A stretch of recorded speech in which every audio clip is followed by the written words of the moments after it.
함께 하나님의 말씀을 나누기를 원합니다.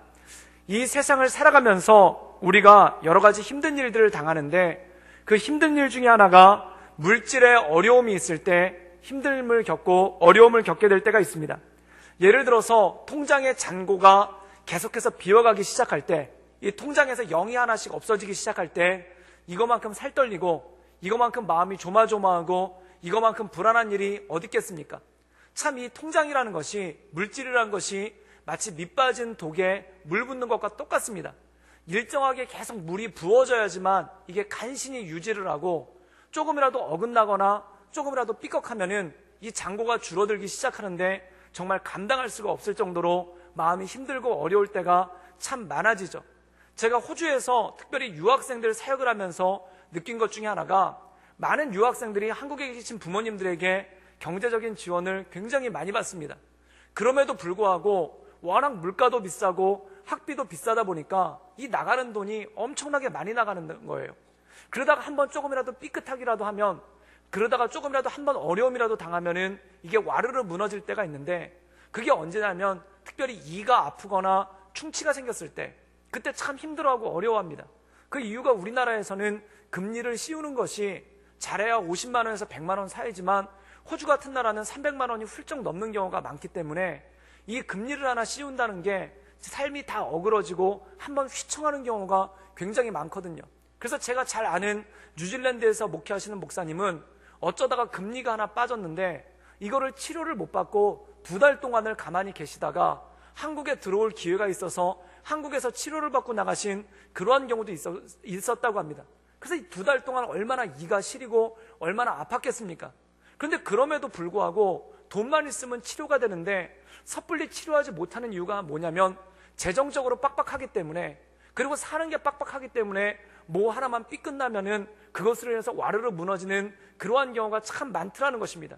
그래서 많은 유학생들 가운데 마음에 크게 상심할 때가 언제냐면은 점수를 잘못 받아서가 아니라, 학위를 못 따서가 아니라 이런 충치가 생기거나 이런 몸에 이상이 생겨서 뭐가 조금 삐끗나기라도 하면은 거기서부터 감당할 수 없을 정도로 마음이 와르르 무너지는 그러한 일들이 생길 때가 있죠.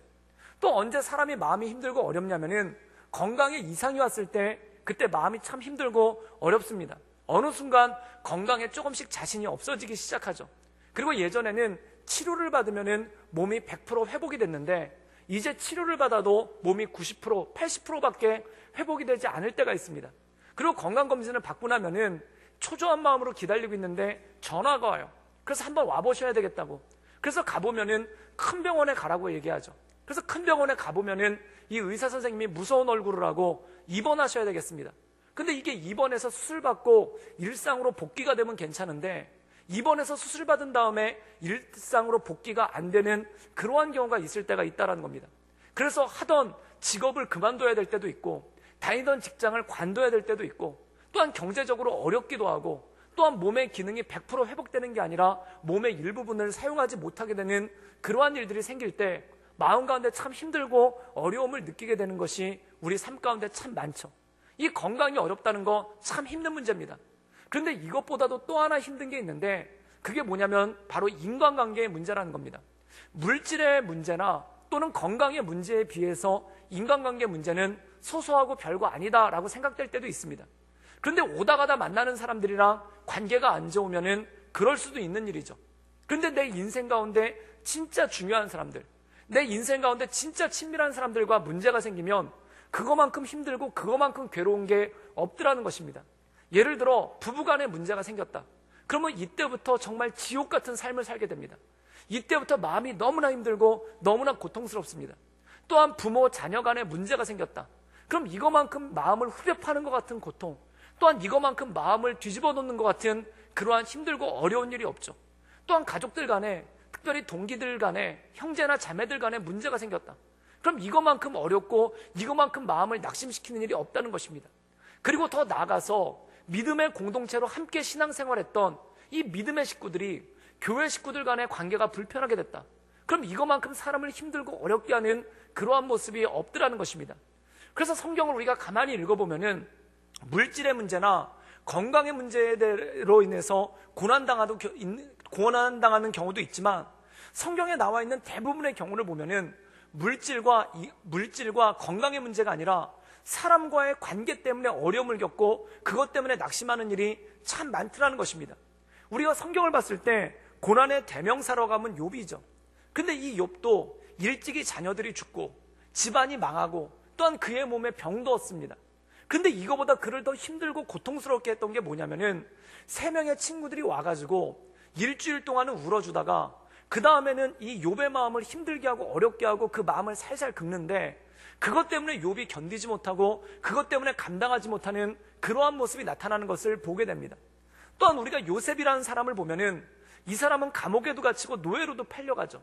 근데 외적인 그것만으로도 힘든 뿐만 아니라 뭐가 힘드냐면 왜 노예로 팔려가게 됐냐면 형제들이 그를 미워하고 증오해서, 그리고 왜 감옥에 가게 됐냐면은 이 한때는 이 요셉을 굉장히 사랑했던 보디발의 아내가 어느 순간 증오와 미움으로 바뀌어서 이 요셉을 모함해서 감옥에 가는 그러한 일들이 생기지 않습니까? 그래서 결국 이 사람의 문제도 결국 인간관계의 문제가 그를 어렵게 하고 힘들게 했다는 거죠. 또한 성경에 보면은 느헤미야라는 사람이 예루살렘 성벽을 짓습니다. 그런데 이 성벽을 짓는 것만 해도 힘들고 어려운 일인데 산발락과 도비아라는 사람이 옆에서 계속 시비를 걸고 또 못살게 굴고 또한 모함하기도 하고 거짓 소문을 퍼뜨려서 이 느헤미야의 마음을 낙심시키고 느헤미야의 마음을 쓰러뜨릴 때가 있다는 것입니다. 우리가 또한 성경에 보면은 다윗이라는 사람이 등장하는데 이 다윗도 차라리 골리앗과 싸우는 일은 쉬운 일이고 또한 여러 전쟁터에 나가서 크고 작은 전쟁을 치르는 것은 거의 애교 수준입니다. 그를 힘들게 했던 건 뭐냐면 첫 번째 형제들의 질투예요. 특별히 이 큰형 엘리압이라는 사람이 이 다윗이 전쟁터에 나가는데 전쟁터에 나가는 동생을 응원해도 모자를 판에 걱정해도 모자를 판에 비아냥거려요. 이 교만하고 완악한 녀석아, 지금 네가 자랑하고 싶은 것이냐? 지금 나대기를 좋아하는 녀석아, 이러면서 자기 동생을 많은 사람들 앞에서 망신을 주는 그러한 장면이 나옵니다. 이 얼마나 힘들고 어려운 모습이겠습니까? 또 이 사울이라는 왕은 사울을 위해서 크고 작은 전쟁터에서 밤잠을 안 자가며 전쟁을 치렀는데 이 사울이라는 사람 마음 가운데 다윗을 시기해서 다윗이 죽었으면 좋겠는 거예요. 그래서 다윗이 망했으면 좋겠고 다윗이 다쳤으면 좋겠고 다윗이 꼬꾸라졌으면 좋겠는 거예요. 사랑하는 여러분, 누군가 나에게 그런 의도를 가지고 내가 잘 안 됐으면 좋겠고 내가 좀 실패했으면 좋겠다라는 마음을 가지고 옆에서 호시탐탐 보고 있는 사람이 있다면 그거만큼 마음이 힘들고 마음이 낙심되는 것이 어디 있겠습니까? 근데 다윗이 그랬다는 겁니다. 그리고 나중에 사울은 더 나가서 다윗이 전쟁터에 나가서도 안 죽으니까 이제 자기가 직접 죽이려고 창을 2번이나 집어던졌고 또 나중에는 군사를 동원해서 이 다윗의 집을 엄청나게 망하게 하는 그러한 결과가 그의 삶 가운데 있었던 것을 볼 수가 있다는 것이죠. 사랑하는 여러분, 물질의 문제도 어렵고 건강의 문제도 어려운 것이지만 내 주변에서 나를 위해주고 함께 기도해주고 격려해주고 손잡아주는 사람이 있다면 그나마 이겨나갈 수도 있습니다.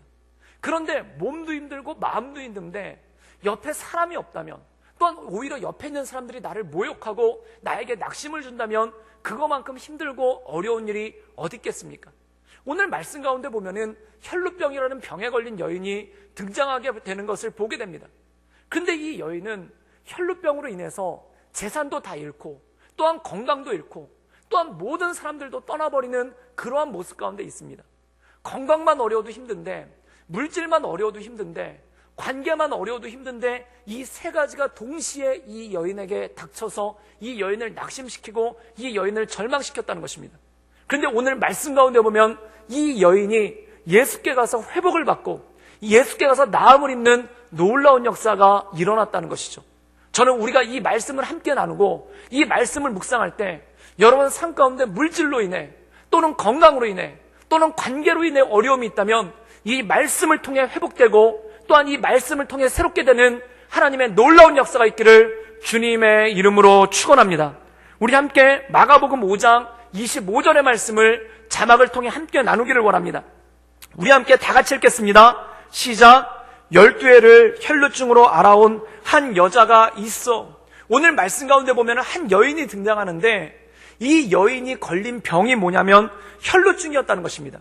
이 혈루증은 다른 말로 유출병이라고 얘기를 하는데 그게 뭐냐면 몸에서 피가 멎지 않고 하열이 지속되는 그러한 병이죠. 그런데 이 병에 대해서 레위기 15장에는 뭐라고 얘기하고 있냐면, 레위기 15장 2절 말씀에 이 유출병, 혈루병에 대해서 이렇게 말씀하고 있습니다. 이스라엘 자손에게 말하여 이르라. 누구든지 그의 몸에 유출병이 있으면 그 유출병으로 말미암아 부정한 자라. 단지 몸이 아픈 걸로 끝나는 게 아니라 부정한 병이라는 거예요. 그래서 레위기 15장 4절에는 뭐라고 나오냐면, 유출병이 있는 자가 눕는 침상은 다 부정하고 그가 앉았던 자리도 다 부정하다. 이 사람 자체만 부정한 게 아니라 이 사람이 누웠던 침대, 그리고 이 사람이 앉았던 의자까지 다 부정해져서 그 침대에 손을 대거나 그 의자에 앉은 사람들까지 같이 부정해진다는 겁니다. 그래서 유출병에 걸리면은 몸 자체도 아프고 힘들어서 괴로운데 또 어떤 일이 생기냐면은 집에서 가족들과 살 수가 없습니다. 그래서 집에서 쫓겨나게 됩니다. 그리고 마을 안에서도 살 수가 없어서 마을에서 쫓겨나서 어디에 사냐면 광야 같은 곳에서, 그리고 성문 밖에 한적한 곳에서 토막을 치고 근근히 살아가야 되는 것이 바로 유출병입니다. 그리고 또 어떤 일이 있냐면 성전에는 아예 접근할 수도 없고, 그리고 회당이나 예배에 참석할 수도 없습니다. 또한 가족들과 접촉하는 것도 금지가 돼 있고, 심지어 젊은 여성인 경우에 남편이 일방적으로 이혼을 선포해도 아무 하자가 없는 그런 병이죠. 그래서 이 혈루병이 한번 걸리면은 살아도 살아있는 것이 아니고 완전히 죽은 사람 취급을 받고 죽은 사람과 같이 격리되는, 그리고 평생을 혼자 외롭게 힘들게 살다가 죽는 것이 바로 이 유출병의 특징이라는 것입니다. 사랑하는 여러분, 이 유출병, 혈루병과 비슷하게 레위기에서 취급하고 있는 병이 있는데, 그 병이 이른바 문둥병이라고 불리우는 나병, 즉 한센병이라는 겁니다. 이 한센병은 어떤 병이냐면 몸의 면역체계가 깨져서 몸이 썩기 시작하는 거예요. 죽어야 사람의 몸이 썩는데 죽지도 않았는데 사람 몸이 썩기 시작하는 거예요. 그래서 이 병을 살아있는 채로 송장이 된다라고 해서 송장병이라고 얘기하는 그러한 경우도 있었다는 것입니다. 지금이야 의학이 발전되고 백신이 개발돼서 문둥병에 걸려도, 한센병에 걸려도 95% 이상 완치가 가능하다고 합니다. 그런데 우리나라만 하더라도 100년 전만 하더라도 이 한센병에 걸리면은 그냥 죽은 거예요. 숨을 쉬고 있어도, 눈을 뜨고 있어도, 밥을 먹고 있어도 그냥 죽은 거랑 똑같았다는 겁니다. 그래서 한 기록에 보면은 일제강점기 때 이 일본에서 우리나라에 있는 한센병자들을 다 모아서 소록도에다 격리시킨 적이 있습니다. 이때 이 한센병자들을 모으는데, 이 한센병자로 등록이 되면은 제일 먼저 하는 일이 뭐냐면, 지금으로 치면은 주민등록 등본을 말소를 시켜버려요. 즉 다시 말해서 호적 자체를 없애버린다는 겁니다. 이 뜻은 뭐냐면 살아있는데 죽은 거예요. 즉 살아있어도 죽은 시체와 똑같이, 살아있어도 죽은 송장과 똑같이 취급받는 게 바로 이 한센병이었다는 겁니다. 그래서 이 사람들이 한센병에 걸리면 제일 먼저 동사무소에서 나와서 이 사람의 주민등록 등본을 말소하고 호적 자체를 말소하고 가족들로부터 이를 격리시킵니다. 그리고 가족들도 살아있는데도 불구하고 자기 부모, 형제, 심지어 자녀를 죽은 사람처럼 여겨야 되는 그것이 바로 한센병이라는 거죠. 그래서 이 소록도 기록에 보면 어떤 기록이 있냐면 11살밖에 되지 않은 어린아이가 이 한센병에 걸린 거예요. 나병에 걸린 거예요. 그래서 이 아이를 가족들로부터 떼어서 일단 주민등록을 다 말소시키고 호적을 다 말소시키고 소록도로 데려가는데, 그 부모님들이 안타까워가지고 그 뒤를 따라간 거예요. 그래서 나중에 소록도에 가기 위해서 항구에서 배를 타는데, 이 소록도로 들어가는 배는 저승으로 들어가는 배와 똑같다. 그 배를 타고 들어가면은 다시는 살아서 못 나온다. 그래서 소록도로 들어가는 배를 타는 게 저승으로 가는 배를 타는 것과 똑같다는 겁니다. 그래서 그 앞에서 그 아버지가 오열을 하고 이 11살짜리 아들을 붙잡고 거기서 울며 불며, 내가 너를 어떻게 보내겠느냐, 내가 너를 어떻게 저곳으로 보내겠느냐, 그래서 차라리 우리 같이 여기서 물에 빠져 죽자, 차라리 우리 여기서 같이 죽자. 그래서 그 11살짜리 아들을 데리고 바다로 뛰어들려고 했다는 거예요. 그때 이 11살짜리 아들이 여기서 아버지까지 죽으면은 어머니와 그리고 동생들은 어떻게 됩니까? 저는 죽었다 생각하시고, 저는 죽은 사람이라 생각하시고 아버지는 사십시오. 그래서 그 눈물바다를 이루면서 이 이별을 하는 소록도로 들어가는 배 앞에서 가족들이 그렇게 눈물바다를 이루면서 이렇게 이별하는 그러한 모습이 있었다는 겁니다. 이 나병이, 한센병이 살아도 죽은 병, 살아도 죽은 것처럼 이별해야 되는 병이 바로 이 한센병인 거예요. 그런데 이 한센병과 똑같은 취급을 받는 병이 뭐냐면 바로 오늘 말씀 가운데 이 여인이 걸린 유출병, 즉 다시 말해서 혈루병이라는 겁니다. 이 병은 뭐냐면 살아도 사는 게 아니에요. 살아도 죽은 사람 취급을 받고 살아도 이제 더 이상 가족들과 함께하지 못하고 마을에서도 살 수도 없는 병이 바로 이 유출병이라는 거죠. 그런데 더 기가 막힌 건 뭐냐면 이 유출병은 언제 많이 발병이 되냐면 젊은 여인들이 출산을 하고 난 다음에 아기를 낳고 난 다음에 이 유출병이 산후조리를 못해가지고 유출병이 발병되는 경우가 굉장히 많았다고 그래요. 그럼 이 아기를 낳고 난 다음에 피가 멎지 않아서 이 유출병이 발병이 되면 어떻게 되냐면 내 몸으로 낳은 아기인데 내 몸으로 낳은 자식인데 그 아기를 만질 수가 없는 거예요. 왜냐하면 그 아기를 만지면 아기까지 부정해지니까 아기를 부정하지 않기 위해서 이 산모들이 유출병으로 진단이 되면 아기들과 떨어져야 되고 또한 그 아기를 키울 수도 없게 되고 그 아기를 안을 수도 없게 되고 그 아기에게 젖을 물릴 수도 없게 되는 그러한 고통스러운 병이 바로 이 유출병이라는 겁니다.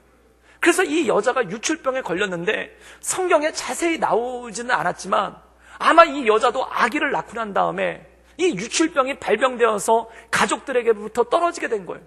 그래서 이 말씀 가운데 보면 이 여자가 낳고자 했어요. 이 여자가 낳고자 최선을 다하고 이 여자가 낳고자 온 힘을 다했다는 것입니다. 이게 단지 자기 몸의 건강 때문에 그랬겠습니까? 사랑하는 가족에게로 그리고 사랑하는 아이에게로 돌아가기 위해서 어떻게든지 낳고자 했던 게 이 여자의 모습이었다는 겁니다. 그런데 오늘 말씀 가운데 보면 12년 동안을 치료를 해보려고 별짓을 다 하고 또한 온갖 의사를 만나봤는데 그 병이 낫지 않았다는 것입니다. 우리 함께 마가복음 5장 26절 말씀을 함께 읽도록 하겠습니다. 우리 다 같이 읽겠습니다. 시작. 많은 의사들에게 많은 괴로움을 받았고 가진 것도 다 허비하였으되 아무 효험이 없고 도리어 더 중하여졌던 차에 오늘 말씀 가운데 보면 이 여자가 12년 동안 만약에 아기를 낳았다면 그 아기가 12살이 됐겠죠. 그 12살이 될 때까지 아기를 만져보지도 못하고 근처에 가보지도 못하고 어떻게든 나아서 돌아가려고 어떻게든 깨끗이 나아서 돌아가려고 발버둥을 친 거예요. 그래서 12년 동안 애썼는데 어떻게 했는가? 많은 의사들에게 괴로움을 받았고 가진 것도 다 허비되었고 아무 효험이 없어 도리어 더 중하게 되었더라. 물질은 물질대로 다 사라지고 건강은 건강대로 더 나빠지고 그리고 가족들에게 자녀들에게 돌아갈 가능성은 아예 없어진 그러한 모습 가운데 있었다는 것입니다. 그렇다면 이 여자 마음 가운데 얼마나 큰 절망과 얼마나 큰 낙심과 얼마나 큰 어려움이 있었겠습니까? 물질은 물질대로 다 사라지고 병은 갈수록 중해지고 그리고 가족들로부터 영원히 돌아가지 못하는 이 상태 가운데 얼마나 마음이 힘들고 어려웠습니까? 그런데 여기 놀라운 말씀이 나옵니다. 그게 뭐냐면 이 여자가 예수님에 대한 소식을 들었다는 것이죠. 우리 함께 마가복음 5장 27절에서 28절의 말씀을 자막을 통해 읽도록 하겠습니다. 우리 다 같이 읽겠습니다. 시작. 예수의 소문을 듣고 무리 가운데 끼어 뒤로 와서 그의 옷에 손을 대니 이는 내가 그의 옷에만 손을 대어도 구원을 받으리라 생각함 일러라. 오늘 말씀 가운데 보면은 이 여자가 예수님에 대한 소문을 들었을 때 믿음이 생긴 거예요. 그 믿음이 무엇인가? 내가 예수님의 옷자락에 손만 대어도 나음을 입을 것이다. 예수님에 대한 소식을 들었을 때 그 마음 가운데 소망이 생기고 예수님에 대한 소식을 들었을 때 그 마음 가운데 믿음이 생기고 마음 가운데 믿음이 왔을 때 그 인생 가운데 소망이 왔다는 것입니다. 사랑하는 여러분, 우리 인생 가운데 때로 물질이 힘들고 건강이 어렵고 관계가 어려울 때 그리고 이 세 가지가 다 와서 우리 마음 가운데 낙심이 되고 마음 가운데 상심이 되고 소망이 사라졌을 때 예수님의 이름으로 말미암아 새 먹기를 주님의 이름으로 축원합니다. 예수의 이름을 들을 때 그리고 그 이름에 힘입어 나갈 때 그리고 예수님의 이름을 믿고 나갈 때 우리에게 절망이 바뀌어 소망이 되고 낙심이 바뀌어 기쁨이 되고 또한 우리의 저주가 바뀌어 하나님의 영광이 되는 놀라운 역사가 있는 줄 믿습니다. 전에 1980년대 때 어떤 택시기사에 대한 간증이 있었는데 그 간증이 TV 프로그램으로도 방영이 된 적이 있었습니다. 근데 그 얘기가 뭐냐면 1980년대 때 어떤 분이 30대밖에 안 됐는데 택시를 운전하면서 가족을 부양을 했어요. 그러다가 어느 날 이분이 한쪽 무릎이 너무 아파가지고 참아가면서 진통제를 먹어가면서 계속 운전을 했는데 나중에 못 참을 정도로 아프더라는 거예요. 그래서 병원에 가서 진찰을 해봤더니 무릎에 염증이 생겼는데 이 염증이 낫지가 않고 계속 썩어가고 있는 거예요. 그래서 이것을 치료해보려고 백방으로 애를 썼는데 결국 이게 낫지 않고 무릎 쪽에 염증이 계속 커져서 결국 다리를 절단하게 되는 그러한 일이 생겼습니다. 이 한쪽 다리만 가지고 운전을 하려니까 얼마나 힘들고 어려웠겠습니까? 그래도 가족들을 위하는 마음으로 그렇게 운전을 하면서 또 산 거예요. 그런데 그렇게 살고 있는데 나머지 한쪽 다리에도 어느 날 갑자기 통증이 오기 시작하는 거예요. 이때 얼마나 마음이 철렁하고 얼마나 마음 가운데 큰 공포감이 왔겠습니까? 그래서 두렵고 떨리는 마음으로 병원을 갔더니 똑같이 발병을 한 거예요. 그래서 또 나아보려고 무진장 애를 썼는데 약을 써보고 다 했는데 결국 남은 다리 하나마저 절단을 하게 되는 그러한 일이 생긴 겁니다. 더 이상 생계를 책임을 못 지는 거예요. 더 이상 가족들을 돌볼 수가 없는 거예요. 그 마음이 얼마나 낙심이 됐는지, 그 마음 가운데 얼마나 상심이 됐는지 술로 인생을 산 겁니다. 술로 인생을 살다 보니 가족들에게 소리를 지르고 가족들에게 화를 내고 집에 있는 집기를 부수고 이렇게 난리를 친 거예요. 그래서 어느 날 술로 또 그렇게 살다가 가족들에게 폭력적인 행동을 하고 난 다음에 아침에 눈을 떴더니 아내와 아이들이 견디지 못하고 집을 떠나버린 거예요. 그래서 그 빈집에 홀로 우두커니 남아서 마음 가운데 이렇게 살아서 뭐 할까? 이렇게 살아서 가족들에게 짐만 되고 이렇게 살아서 가족들한테 상심만 되는데 내가 이렇게 살아서 뭐 할까? 그래서 죽자. 그래가지고 한강으로 휠체어를 끌고 간 거예요. 그래서 한강으로 가서 한강에 휠체어째로 뛰어들었죠. 그런데 어떤 일이 생겼냐면 주변에서 사람들이 이 사람이 뛰어든 걸 보고 와서 구해낸 거예요. 그래서 물에 빠져서 숨이 끊어져 가는데 이 사람을 건져내가지고 한강변에 모래터보다 건져낸 겁니다. 그런데 요즘 같으면 119에 실어서 보내기라도 하고 또한 어디 시설에 보내가지고 치료를 받게 할 텐데 1980년대에는 그런 게 없으니까 사람들이 그냥 이 사람을 한강 모래톱에다가 건져놓고 그냥 가버린 거예요. 거기서 정신이 들었어요. 거기서 정신이 들었는데 비는 하염없이 내리는데 옆에 휠체어만 등도란이 있고 거기 그렇게 죽지도 못하고 살지도 못하는 상태로 그렇게 앉아있던 겁니다. 그래서 멀리 봤는데 그 근처에 교회 십자가 탑이 보여서 이분이 거기까지 간 거예요. 교회를 갔더니 교회의 언덕가 올라가는 그 당시 엘리베이터가 있겠습니까? 뭐가 있겠습니까? 그리고 거기 휠체어가 올라갈 수 있는 비탈기조차도 없는 거예요. 그래서 그 계단을 휠체어를 내려놓고 기어서 올라간 겁니다. 그래서 그 계단을 기어서 올라가서 성정 문에 들어가는 순간 이분이 울음이 터진 거예요. 그래서 십자가를 바라보고 하나님, 나를 어쩌시려고 살지도 못하게 하시고 죽지도 못하게 하십니까? 나를 어쩌시려고 살지도 못하게 하시고 죽지도 못하게 하십니까? 그렇게 거기서 한참을 울면서 왜 나를 살지도 못하게 하고 죽지도 못하게 하십니까? 이러면서 한참을 운 거예요. 그리고 그의 인생 가운데 최초의 기도, 그리고 그의 인생 가운데 처음으로 하나님을 찾고 하나님께 부르짖으며 거기서 운 거예요. 그런데 놀라운 일이 벌어졌습니다. 이분이 나중에 간증하시는 건데 정말 요한복음에 나왔던 말씀, 평안을 너희에게 주노니 세상이 줄 수도 없고 알 수도 없고 이해할 수도 없는 평안을 주노라. 어느 순간 그 울다가 마음 가운데 평안이 온 거예요. 그리고 마음 가운데 어떤 결심을 하냐면 살자. 죽지 말고 살자. 죽지 못한다면 거기도 하나님의 뜻이 있다. 살자. 그래서 이분이 살기로 결심을 하고 그 교회에서 성경 한 권을 집어가지고 온 거예요. 그래서 집에서 성경을 읽다가 이사야서 42장 3절 말씀을 읽었어요. 상한 갈 때도 꺾지 아니하며 꺼져가는 등불도 끄지 아니하시는 하나님.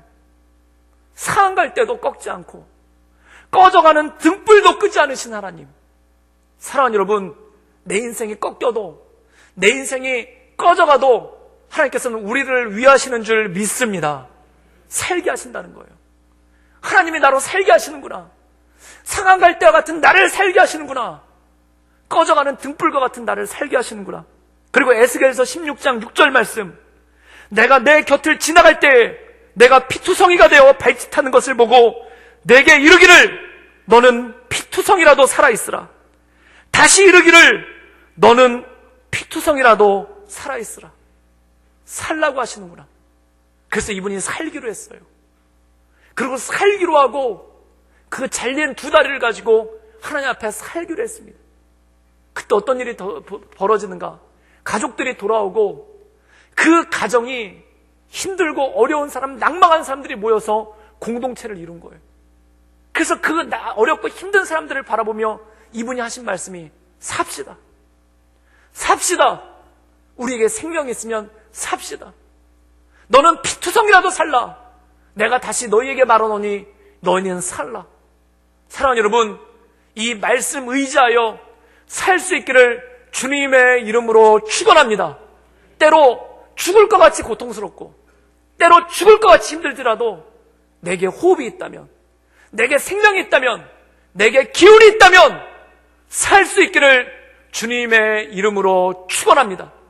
주님께서 우리의 생명을 걷어가실 때까지, 우리의 호흡을 걷어가실 때까지 사는 거예요. 주님이 부르시기 전까지는 사는 것입니다. 그러므로 사랑하는 여러분, 나에게 호흡이 있는 순간 상한 갈대라도 꺾지 아니하시며 꺼져가는 심지도 끄지 아니하신 하나님, 내 인생이 상해한 갈대와 같을지라도, 내 인생이 꺼져가는 심지와 같을지라도, 내 인생이 피투성이와 같을지라도 하나님의 말씀 의지하여 살아갈 수 있기를 주님의 이름으로 축원합니다. 그것이 바로 소망이라는 것입니다. 이 소망이 우리 가운데 주어졌을 때 어떠한 일이 나타나는가? 우리 함께 마가복음 5장 33절에서 34절까지의 말씀을 읽도록 하겠습니다. 우리 다 같이 읽겠습니다. 시작. 여자가 자기에게 이루어진 일을 알고 두려워하여 떨며 와서 그 앞에 엎드려 모든 사실을 여쭈니 예수께서 이르시되 딸아, 내 믿음이 너를 구원하였으니 평안히 가라. 내 병에서 놓여 건강할지어다. 오늘 이 말씀, 딸아, 내 믿음이 너를 구원하였으니 평안히 가라. 내 병에서 놓여 건강할지어다. 내 슬픔에서 놓여 기뻐할지어다. 내 낙심에서 놓여 소망을 가질지어다. 이 말씀이 여러분의 말씀이 되기를 주님의 이름으로 축원합니다. 그렇다면 어떻게 소망 가운데 나갈 수 있는가? 이 말씀을 묵상하다 놀라운 것을 보았어요. 혈류병에 걸린 사람은 뭐를 만지든지 다 부정해지는 거예요. 지금 이 여자가 예수님의 옷자락을 만졌습니다. 율법대로라면 예수님의 옷자락이 부정해져야 돼요. 율법대로면 예수님의 옷이 부정해져야 돼요. 그런데 놀라운 역사가 나타납니다. 예수님의 옷자락이 부정해지는 것이 아니라 이 여자가 정결케 되는 놀라운 역사가 일어난 줄 믿습니다. 이것이 바로 율법을 넘어서는 거예요. 사랑하는 여러분, 이 말씀을 묵상하다 한 가지 떠오른 것이 있었습니다. 내 손이 더러울 때 정결하지 못할 때 깨끗한 물에다 씻으면 어떤 일이 생기는가? 내 손은 깨끗해지고 물은 더러워지는 거예요. 그렇다면 예수님 옷에 손을 대었을 때 어떻게 이 여자가 나음을 입을 수 있었는가?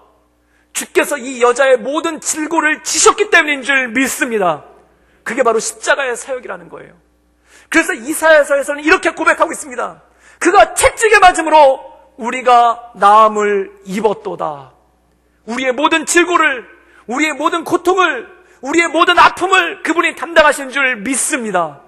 그리고 예수께서 십자가를 지심으로 우리에게 새로운 인생을, 새로운 삶을, 새로운 소망을 주신 거예요. 그래서 사도 바울은 이전 것은 지나갔으니 보라 새 것이 되었도다.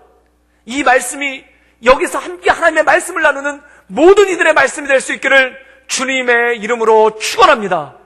내 부정함이, 내 죄가, 내 아픔이, 내 슬픔이, 내 낙심이 주님을 만지는 순간 주님께서 짊어지고 주님께서 우리에게 이렇게 말씀하시는 거예요. 네가 나음을 입었으니 사랑하는 딸아 평안히 가라. 이 주님의 평안이, 이 주님의 은혜가 여러분 삶을 붙잡고 인도해 갈 수 있기를 주님의 이름으로 축원합니다. 21세기에 가장 많은 사람들을 복음 앞으로 인도한 사람이 있습니다. 닉 부이치치라는 사람이에요. 마치 20세기에 빌리 그레함과 같이 많은 사람을 복음으로 이끄는 분이 있는데, 이 빌리 그레함이 하나님의 말씀을 선포했다면 이 닉 부이치치라는 사람은 자기의 삶으로 하나님을 선포하는 사람이에요. 이분은 많은 분들이 아시다시피 태어날 때 사지가 없이 태어났습니다. 그리고 몸에 있는 신체라고는 정말 살덩어리 같은, 본인의 말 별로는 별명이 오리발이라고 하는데, 이 오리발이라고 하는 조그만 살덩어리 같은 발 하나밖에 없어요. 이분이 태어났을 때 그런 몸을 가지고 태어난 거예요. 그때 부모님들이 어땠는가? 아버지는 이 닉부이치치가 태어났을 때 두 팔이 없는 걸 보고 밖에 나가서 울부짖었다고 그래요. 그게 볼 수가 없어서 밖에 나가서 울부짖었다고 해요. 그리고 어머니는 이 아들이 태어난 다음에 3개월 동안 아들의 얼굴을 보지 않았다고 합니다. 왜냐하면 부모님들도 이 아이를 받아들이는데 시간이 필요했던 거예요.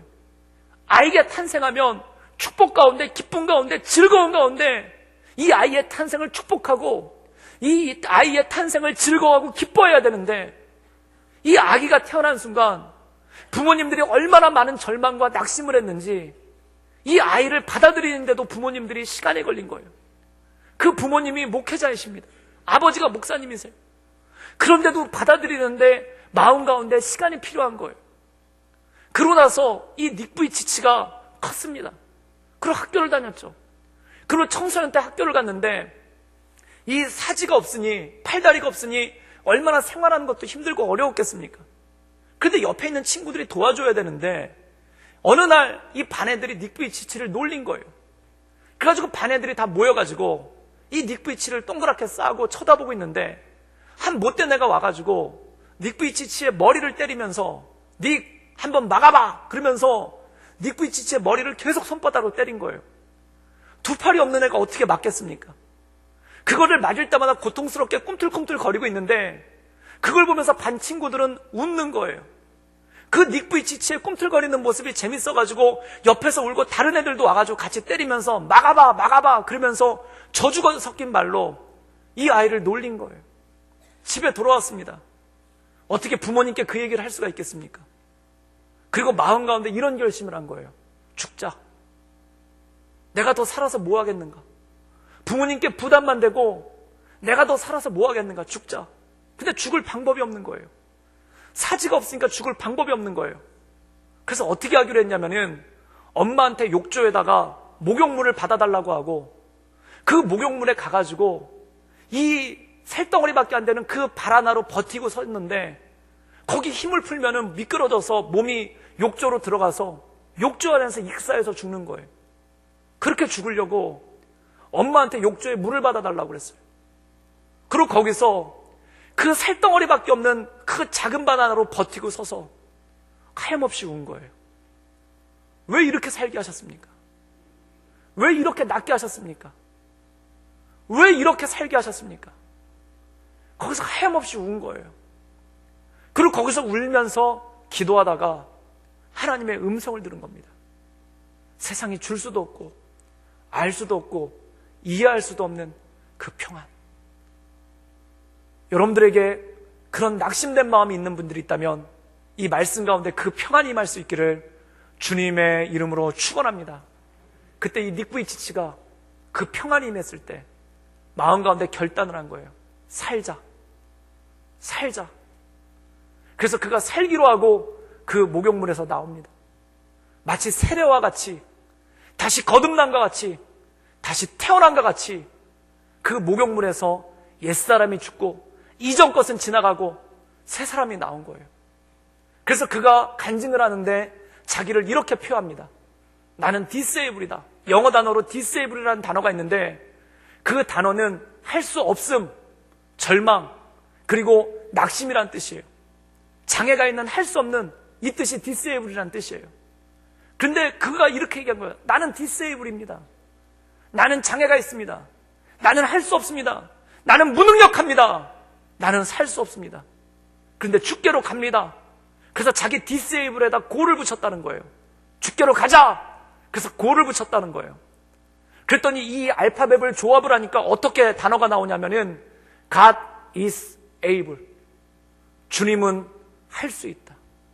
주님은 능력이시다. 주님은 할 수 있으시다. 나는 무능력이지만 내가 주께 갈 때, 내가 주 앞에 갈 때 주님은 능력이시다. 나의 약함을 통해 주님께서 나를 사용하실 것이다. 그 소망이 온 거예요. 그래서 이 사람이 그때부터 사람들을 만나기로 합니다. 그리고 뭐라고 얘기하냐면 나는 당신과 악수할 팔이 없습니다. 나는 당신과 악수할 손이 없습니다. 그러나 나에겐 뛰는 심장이 있습니다. 그래서 사람들과 허그를 한 거예요. 포옹을 하기 시작한 거예요. 그게 바로 닉 부이치치의 허그입니다. 이 허그를 통해 수천만의 청소년들이, 그리고 수백만의 사람들이 삶의 힘을 얻고 삶의 능력을 얻은 거예요. 이 뛰는 심장 하나 가지고 자기 인생 가운데 아무것도 없어도 그 뛰는 심장 하나, 나로 하여금 살게 하시는 주님, 상한 갈 때도 꺾지 아니하시고 꺼져가는 심지도 끄지 하시고 피트성인 나로 하여금 살게 하시는 그 주님으로 인하여 그가 살아갈 때 그의 삶이 소망이 되었다는 것입니다. 사랑하는 여러분, 주님께서 우리를 통해 우리로 살게 하실 뿐만 아니라 소망이 되게 하시기를 주님의 이름으로 축원합니다. 백신은 무엇인가? 예방주사에 맞는 백신은 몸에 바이러스가 들어왔을 때 몸에 있는 백혈구가 그 바이러스를 이겨내면은 백신이 됩니다. 즉, 내 피가 내 몸에 들어와 있는 나를 죽이는 바이러스를 극복해냈을 때, 이겨냈을 때 나를 살릴 뿐만 아니라 다른 사람도 살리는 약이 되고 백신이 되는 거예요. 사랑하는 여러분, 내 인생 가운데 고난이 있고 내 인생 가운데 고통이 있을지라도 주님으로 인하여 이겨내기를 주님의 이름으로 축원합니다. 그때 내 인생은 백신이 됩니다. 그래서 헨리 나우에는 이렇게 얘기했습니다. 상처 입은 치유자, 당신이 하나님의 말씀을 의지하여 당신의 상처를 극복해낸다면 당신은 치유자가 될 것입니다. 사랑하는 여러분, 치유자로 살아갈 수 있기를 주님의 이름으로 축원합니다. 성경에 보면 이런 말씀이 나오죠. 나면서부터 눈먼 사람이 나옵니다. 그때 사람들이 얘기합니다. 저 사람은 왜 저주를 받았나요? 저 사람은 부모의 죄 때문에 저주를 받았나요? 아니면 본인의 죄 때문에 저주를 받았나요? 그런데 예수님은 이렇게 얘기하십니다. 저것은 저주가 아니다. 하나님께서 그를 통해 일하신다. 사랑하는 여러분, 우리 삶 가운데 저주와 같이 보이는 것이 하나님께 붙잡을 때 나를 통해 일하시는 하나님의 역사가 되기를 주님의 이름으로 축원합니다. 내 약함이, 내 부족함이 하나님 앞에 나가기 시작했을 때 그것이 치유가 되고 그것이 역사가 되고 하나님의 능력이 되는 것이죠. 그래서 사도 바울은 이렇게 고백합니다. 약한 나를 통하여 나의 약함이 곧 하나님의 강함이라. 나의 약함을 통해 역사하시는 주님, 나의 부족함을 통해 역사하신 주님, 나의 저주를 바꿔 축복으로 바꾸시며 나의 슬픔을 바꿔 기쁨으로 바꾸시며 나의 낙심과 절망을 바꿔 소망을 바꾸시는 그 하나님을 바라보며 하나님의 은혜 가운데 날마다 승리하며 나가는 우리 구독교회 모든 성도들 되기를 주님의 이름으로 축원합니다. 함께 기도하시겠습니다. 이 시간 함께 우리의 목소리로 함께 기도하며 나갈 때 나의 약함이 강함되게 하시며 나로 살게 하시며 나로 일어나게 하시며 나로 새먹게 하여 주시옵소서. 상한 갈 때도 꺾지 아니하시며 꺼져가는 심지도 끄지 않으시는 주님, 너는 피투성이라도 살라. 내가 다시 말하노니 너는 피투성이라도 살라. 살게 하시는 주님, 나로 살게 하시며 나로 소망 가운데 거하게 하시며 나를 통해 역사하시는 그 주님을 바라보게 하여 주시옵소서. 우리 다같이 간절한 마음으로 우리의 입술을 모아 하나님께 기도하며 나아가겠습니다. 함께 기도하시겠습니다.